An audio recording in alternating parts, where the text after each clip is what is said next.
We continue now at the top of Daf Kuftes Vov Amud Aleph and Meseches Shabbos. This is Shabbos Daf 115a. The Gemara here has a brisa that agrees with the opinion of Rabbi Yochanan, mutter b'knivas yerek, that if Yom Kippur falls out on Shabbos, it is still mutter min hamincha ulamala to cut up vegetables. Rashi explains, mutter b'knivas yerek, the shvus lav isur d'oraisu, because it's only a isur d'rabbanan, it's not an isur d'oraisa.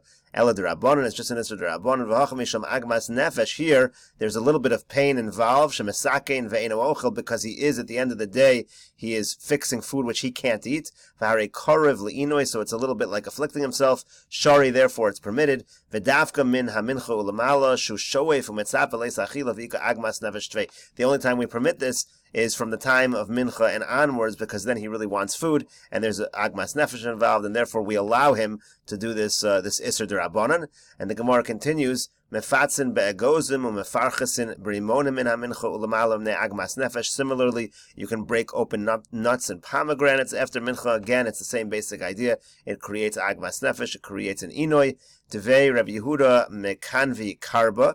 In the household of Rabbi Yehuda, they would cut cabbage. Devei Rabba gardi kari. In the house of Rabba, they would peel gourds. Kevan de chaza dehaveka mecharfi. But then they saw that they were starting it. Mecharfi means they started it even earlier, before mincha time. Amar lahu. So he said to them, Asi gartami ma'arav. A letter has come from the west. Mishmei Rabbi Yochanan, in the name of Rabbi Yochanan, the Aser, that is a problem. Rashi here says, Kevan de chazi dehaveka mecharfi makdimin lefnei mincha. They took this leniency a little too far, and they started doing this before mincha. The hashda lava agmas nefeshu. That's not agmas nefesh anymore. Amar lahu le'inshe beis. He said to the people in his household, Asi gartami ma'arav ki hechi delakavlu minei. Rashi seems to say he told them a letter came from the west because that made it easier for them to accept this psak.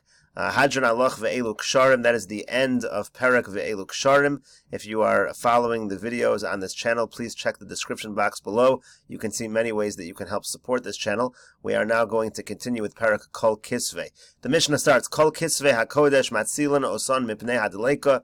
If you have any holy written svarim, so you're allowed to save them on Shabbos from a fire. Bein shekorin behen uvein she'ein korin behen, whether you read those svarim or not. We'll see what that means in Rashi.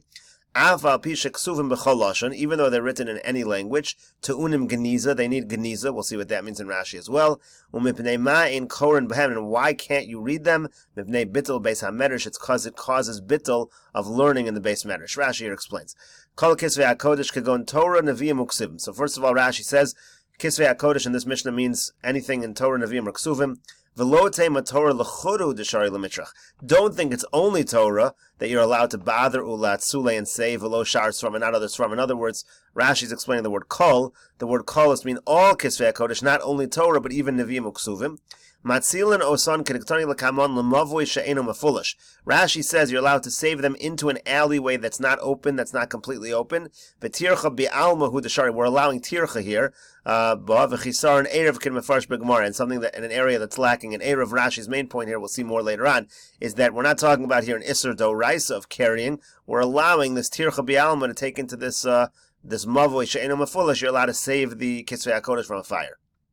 Bein shekorin behen, whether you read them, what does that mean? Could go neviim shemaftirin behen b'Shabbos b'beis haKnesses. Rashi's understanding of korin behen is neviim, because navi we read on Shabbos publicly when we do the Haftorah. Bein she'ein korin behen could go in ksuvim. Ksuvim we never read publicly on Shabbos in the beis haKnesses. That's what it means in the Mishnah when it says ein korin behen. And Rashi gives an alternative shot. Rabbeinu Halevi, Rabbeinu Halevi had a different shot of what it means ein korin ben. You don't read in ksuvim. De'afilu yichidim ein korin ben, because even individuals should not read ksuvim on Shabbos. That's what the Mishnah means when it says it creates bittul beis medrash. De mashchi liba, because ksuvim draw the heart. People are interested in learning it. Uveshabbos hayu darshan drasha l'balei batim sha'asukin b'malacha. And on Shabbos, they used to give a drasha for balabatim who would be working all week. They didn't have a chance to learn. And during the drasha, they would teach them halachas like Isser and Heter. It's better for them to listen to the drasha than read ksuvim. So according to Rabbeinu Halevi's pshat, when the Mishnah says ein korin bohen, what are svarim that you don't read? The ksuvim are svarim that not just that we don't read publicly on Shabbos, it's yechidim shouldn't even read it on Shabbos because it causes them to learn that instead of coming to the drasha, which would be more beneficial for them. Now, then the Mishnah said, even though they're written in any language, and there is a mandamar we'll see later that says you can't read such svarim which are written in other languages. Matzilan osan, you save those as well. The Gemara will talk about this more in depth also. To unim geniza, then it said that when you have, even if they're written in any language, they need geniza. Asr lanichon b'makom hefker. Rashi's understanding of geniza is you can't place it in an area that's hefker. With Gemara Matarit, so the Gemara will explain this as well. V'rabosai pershu. Now Rashi says that my rabbis explained the hay b'chol lashon deka'amar aksuvim kai. That when it says over here, it's written in any language, it's referring to ksuvim. V'lo anavim, but it's not referring to neviim. Umeduma anim imnei shemotzinu b'yonasan ben Uziel she'amru targum hein mefarshin kach. Rashi says his understanding is the reason why they're talking, the reason why his rabbis explain that ksuvim are written b'chol lashon. Really, ksuvim, are really not supposed to be written b'chol lashon. That's something it's the Mishnah is implying it shouldn't be written b'chol lashon. Is because Yonasan ben Uziel said a targum on neviim, but he didn't have a targum on ksuvim. There's a whole story about that in Meseches Megillah. So therefore, that's where you get this idea that this statement was on ksuvim. Vani Omer af ben neviim, but Rashi says I believe that really this statement's even on neviim. Im Amar Yonasan lo kasva v'lo nitnu lichasig. Even if Yonasan said a targum, he didn't write the targum, and it wasn't meant to be written. V'hachim mefarsh Meseches Megillah. That's what it says in Meseches Megillah. Uman de aser bekulu aser bar mi sefer Torah Yevonis. The Shita in Meseches Megillah, which says it's a problem to write in other languages, says it doesn't make a distinction between Nevi'im and Ksuvim. It's aser everywhere, except the Sefer Torah. They had a special heter by writing it in Greek. Mishamai said the Talmud HaMelech, because of the story over there was with Talmud HaMelech. V'lo maflig hasam bein Nevi'im l'Ksuvim. In Rashi's opinion, there is no difference between Nevi'im and Ksuvim in terms of writing in other languages. The person who said it's problematic is going to say it's problematic everywhere, and likewise vice versa. Whereas the Rabosa, the Rebbes of Rashi tried to make a distinction between the Nevi'im and Ksuvim based on the fact that Yonasan ben Uziel had a targum for Nevi'im. Rashi does not believe that to be an accurate distinction. Mipnei bittul beis hamedrash. Finally, it said because of bittul beis hamedrash shaya kavua b'Shabbos kedeforishas leil, like Rashi just explained. They used to have the beis medrash open on Shabbos for the drasha, which people would miss if they were reading in Ksuvim. Gemara says, Itmar, it was learned. Hayu ksuvim targum o b'chol lashon. What if you have kisvei hakodesh that are written with a translation or in other languages? Rav Huna Amar ein matzilan osan mipnei hadleika. Rav Huna says such kisvei hakodesh cannot be saved from a fire on Shabbos. Rav Chisda Amar matzilan osan mipnei hadleika. But Rav Chisda says they could be saved from the fire. So in other words, that's a machlokas amoraim. Clearly the amoraim don't see a clear answer in our Mishnah to that question. So Gemara says like this. Aliba demanda amar nitnu likros bohen. Now, according to the opinion that says that if you have svarim written in another language, you're allowed to read from those svarim. That's not even a machlokas. Everyone agrees you can save such svarim in case of a fire on Shabbos. That's not even an issue. If you can read from such svarim, certainly they have the holiness required that you should save them from the fire. And the whole machlokas here is, let's say, according to the shita that holds that you're not allowed to read from such svarim, can you save them or not? Rav Huna Amar ein matzilan dehalo nitnu likros. Rav Huna says you can't save them because they're things you shouldn't be reading from. Likros behen, you shouldn't read from them. Rav Chisda Amar matzilan mishum bizayin kisvei hakodesh. Rav Chisda says no, you should still save it because otherwise it's a disgrace to kisvei hakodesh. Rashi here explains. Itmar hayu ksuvin targum aksuvim ka'amar. First he says pshat, maybe we're talking just about ksuvim because they're the ones that are not supposed to be written targum. But then Rashi says, like he said before, v'li nira kol kisvei hakodesh kai. This statement again could be going on all kisvei hakodesh. The issue about writing targum doesn't only apply. This whole discussion is not only by ksuvim. Don't say that by neviim for sure they can be written targum. No, not necessarily. This discussion would apply to everything. Aliba demanda amar nitnu likros ben. So according to the one who says you can read from such svarim mutar likros bekisvei hakodesh aksuvim b'chol lashon, that you're allowed to read kisvei hakodesh written in any language. Meseches Megillah, that's a shita in Meseches Megillah. Ve'ein bein svarim utfilin umezuzah el shasfarim nichtavin b'chol lashon. The difference is how it's written. And then the other opinion is lo nitnu Rebbe Gamliel polega lo v'yamar af svarim lo hitiru sheyichtavu el yevonis. Rebbe Gamliel argues, and he says no, even svarim they were only allowed that they could be written in Greek. Rashi, the Meseches Shas changes this to Rabbi Shimon ben Gamliel. But in any case, so Rabbi Shimon ben Gamliel, Rashi says that's the one who says That's the one who argues. Rav Shimon Gamliel, he says no. Even Svarim, it was lo hitiru except for Yavanis. Otherwise, it's problematic. That's lo nitnu likros ben. So this is a machlokas between Rav Chisda and Rav Huna, and the Gemara now is going to try to prove one way or the other from our Mishnah. Our Mishnah said, Tanan, it said in our Mishnah, Kol kisvei hakodesh matzilan osan mipnei hadeleika. It said, by all kisvei hakodesh you can save them from a fire, ben shekorin ben shein korin ben, whether we read from them or not. Af al pi sheksuvim b'chol lashon, even though they're written in any language. So my lav isn't the way to read the Mishnah as follows: shekorin behen neviim. What are svarim that we read? That's neviim, like we said before. V'shein korin ben ksuvim, and what are svarim that we don't read from? That's ksuvim. Af al pi sheksuvim b'chol lashon, and what does it mean? That it's even though it's written in any language, the lo nitnu likros ben, meaning even if it's written in other languages and we don't read from such svarim, going according to that shita, v'katani matzilan, and the very next line is matzilan. In other words, he's understanding the Mishnah to mean af al pi shechsuvim b'chol lashon, even though they're written in any language and it's lo nitnu likros behen. Go back now to the beginning of the Mishnah and say those are things that you save. Utyufta de Rav Huna. That would seem to be a refutation of Rav Huna, who says you don't save such svarim. Amar lach Rav Huna. So the Gemara says, Rav Huna says back to you, v'tizbur. Is that really logical? Ema seifa. Look at the very next line of the Mishnah. It says tu'unin geniza, that these svarim, these kisvei hakodesh, require geniza, which Rashi again said before that you can't leave them in a makam hefker. You need to keep them protected. So now the Rav Huna says hashta atzulei matzalinan. If the Mishnah just told us, according to your reading of the Mishnah, that such svarim are saved on Shabbos, you can violate Shabbos to some level in order to save them. Geniza miboy, you need to tell us about Geniza. It's too obvious. You wouldn't need to say that. Rather, the Gemara says both Rav Huna and Rav Chisda can each read the Mishnah according to their understanding. You can fit the words of the Mishnah with either opinion. Rav Huna Mataris Latami, Rav Huna answers according to his opinion as follows: Ben Shekorin Behem Neviim, Ben Shein Korin Behem Ksuvim. Like we said before, svarim you read from is Neviim, svarim you don't read from is Ksuvim. B'amed Devarim Amurim Sheksuvin B'Lashon HaKodesh. Now you have to put in that. What are we talking about when it's written in Lashon HaKodesh? Avol B'chol Lashon Ein Matzilin. But the Mishnah would be telling you that any other languages you don't save it. Ve'afilu hachi geniza boy. And nevertheless, even though you don't save it, the Mishnah goes on to say they do require geniza. Rav Chisda Mataritz Latayim, and Rav Chisda can read it according to his understanding. Ben Shekorin Ben Neviim, Ben Shein Korin Ben Ksuvim. Again, the svarim you read are Neviim, svarim you don't read is Ksuvim. He's going to read the Mishnah that if they're written in other languages, you do save.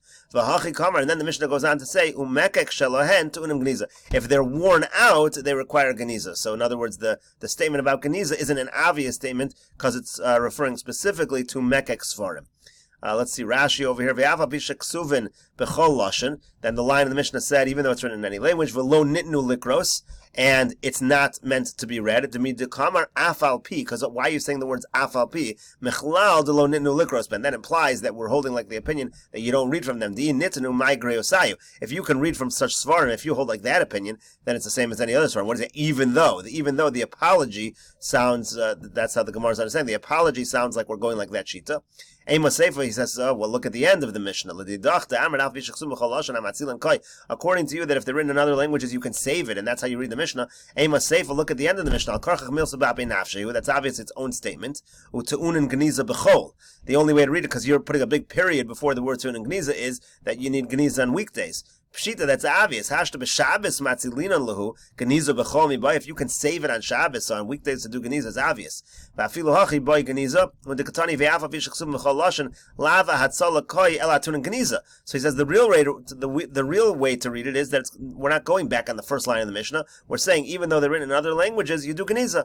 V'achi kamar afa v'shachsum b'chol lashon u'v'Shabbos ein matzilan osan b'chol miyatunin geniza. Even though they're written in other languages and you don't save them on Shabbos, on weekdays you do geniza. So just to go up to the Mishnah, the basic question is how to read it. It says, Afa b'shachsum b'chol lashon, you save it, matzilan osan, does that go, and then there's a big period over here? Or is it Afa b'shachsum b'chol lashon tu'unim geniza? Those are basically the two ways to read the Mishnah. And so the other way to read it, umekek shalahem. If you're going to put a period before tu'unim geniza, then that line of tu'unim geniza is going on mekek. Imbolu v'nasuri kavan. If it's become worn out, if it's ruined. Afa mekek rakvuvis shalachilas hatoloyim. It was eaten by worms. Tu'unim geniza. Even in those situations, it requires geniza. That's the other way to read them. That's the other way to read the Mishnah. So the Gemara now continues. Meisve, they ask a question again. We're trying to prove Rav Chisda or Rav Huna who's correct. It says in a brayso, Hayiksuvim Targum v'chol lashon matzilan osam ne'adalek. It says if it's written in translation or other lashonos, you save it. To Yufta de Rav Huna, that certainly seems like a refutation of Rav Huna. It says here you save it. Rav Huna said you don't save it. Amar lach Rav Huna. Rav Huna answers, Hai Tana Savar nitnu likros ben. Simple answer. Could be that this Tana holds that you could read from such svarim. You don't have the afal pi, you don't have the language of apology here, so it could very well be it goes like that Tana. Tashma will try another proof. Hayuksuvin giftis, midyis, ivris, ilmis, yavanis. These are all different languages. Afal pisha lo nitanu likros behen says beferish. Even though it's not meant to be read like that, you're not allowed to read it like that. Matzilan osan mipnei hadaleka. You are allowed to save it from a fire. That's pretty explicit. To Yufta de Rav Huna, that seems to be a refutation of Rav Huna. Amar lach Rav Huna tanoihi. Rav Huna says, no, it's actually machlokas tanoim. We're now going to bring a brisa. We're not going to get to identify the tanoim until we turn the page. But right now, here's the brisa. The Tanya we learned in a brisa. Hayuksuvim targum of v'chol lashon matzilan osamim ne'adaleka. Tanakama says if the svarim are written with a translation or other languages, you can save them from the fire. Rabbi Yossi Omer ein matzilan osamim ne'adaleka. Rabbi Yossi says you do not save them from the fire. Omer Rabbi Yossi says Ma'isa ba'Abba Chalafta. There was a story with Abba Chalafta. Abba Chalafta, Rashi says it was the father of Rabbi Yossi who was named Chalafta. Shahalach Eitzel Rabbi Gamliel Berivi. He went by the great Rabbi Gamliel. Rashi identifies here it's not Rabbi Gamliel Berebi. There was a Rabbi Gamliel, the son of Rebbe, but this is Rabbi Gamliel Berivi, the great Rabbi Gamliel. He went to Rabbi Gamliel at Tiveriu Mitzal Yoshev al Shulchano Shal Yochanan HaNozov. He was sitting by the Shulchan of Yochanan HaNozov.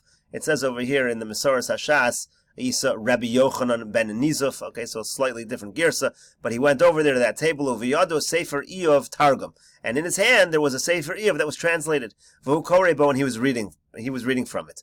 Amar lo, he said to him, this is now Abba Chalafta said to Rabbi Gamliel, Zachar ani Rabbi Gamliel avi avicha. I remember your grandfather Rabbi Gamliel. We call Rabbi Gamliel Hazaken. I remember your grandfather Rabbi Gamliel. Shaya omer agavi ma'ila b'Harabayis. He was standing on top of the stairs of the Harabayis. Ve'yavil the fun of Sefer Iyov Targum. They brought this exact kind of sefer, a translation of Sefer Iyov. V'yamer levanoi shakeyu tachas hanadvach. He said, bury it under the stairs over here. He told the people building over there, bury it under the stairs, get rid of it. So Afu Tziva Lavagonzo, when he heard this, he heard what his grandfather did. He also said, let's do Geniza, let's bury it. Rabbi Yehuda says, Areva shall tit kafu olav. They actually took a whole basin of mud, a container of mud, and they just poured it over. They didn't bury it, they took some mud.